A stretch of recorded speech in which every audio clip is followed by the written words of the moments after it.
Hi friends, chicken pakoda எப்படி செய்யலாம் பார்க்கலாமாங்க. ஒரு சின்ன ஃபங்க்ஷனுங்க, கொஞ்சம் வெளியே போய்ட்டு வந்தேன். 3 பெரிய வெங்காயம் எடுத்துக்குங்க. அது என்ன பண்ணுங்கள், நீளமாக கட் பண்ணிக்கோங்க. கொஞ்சம் பெருசாகவே கட் பண்ணுங்கள், அப்போ தான் நல்லாயிருக்கும். ரொம்ப மெலிசாக கட் பண்ணிங்கன்னு வச்சுக்கோங்களேன், அது ரொம்ப நியூண்டாக போயிருங்க. சிக்கன் எடுத்துக்குங்க. சிக்கன் எடுத்து நல்லா குட்டி குட்டியாக கட் பண்ணி வச்சுக்கோங்க.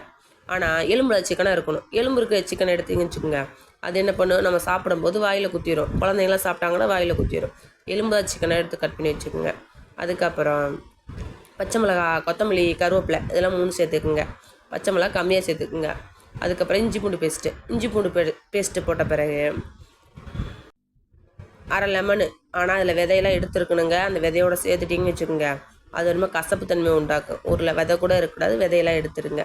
விதையை எடுத்த பிறகு அரிசி மாவு சேர்த்த பிறகு கடலை மாவு கொஞ்சம் அதிகமாகவே சேர்த்துக்குங்க, உங்கள் தேவைக்கு தக்கன சேர்த்துக்குங்க.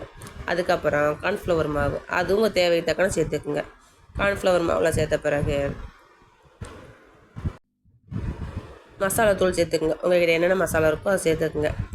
நம்ம chicken masala, chicken 65 masala, garam masala, Kashmir chilli இல்லாட்டா நீங்கள் கேசரி பொடி எடுத்துக்கங்க, ரெட் கலர் எடுத்துக்கோங்க. என்கிட்ட காஷ்மீர் சில்லி இருக்குது, அதனால் காஷ்மீர் சில்லி போட்டுக்கிறேன்.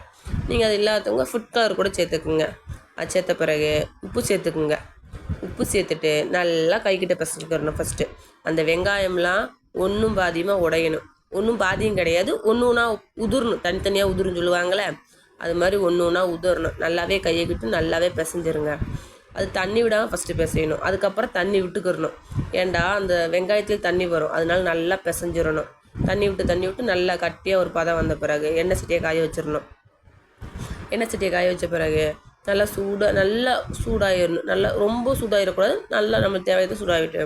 இதுக்கு சேஃபே கிடையாதுங்க. இந்த மாதிரி தான் போடணுமா, அந்த மாதிரிலாம் போடணுமா, அது மாதிரிலாம் கிடையவே கிடையாது. உங்களுக்கு எந்த மாதிரி தோணுதோ அந்த மாதிரி. ஏன்னா பக்கோடா தானே, நம்ம நல்லா அது பாட்டுக்கு எப்படி வேணாலும் போட்டுக்கலாம்.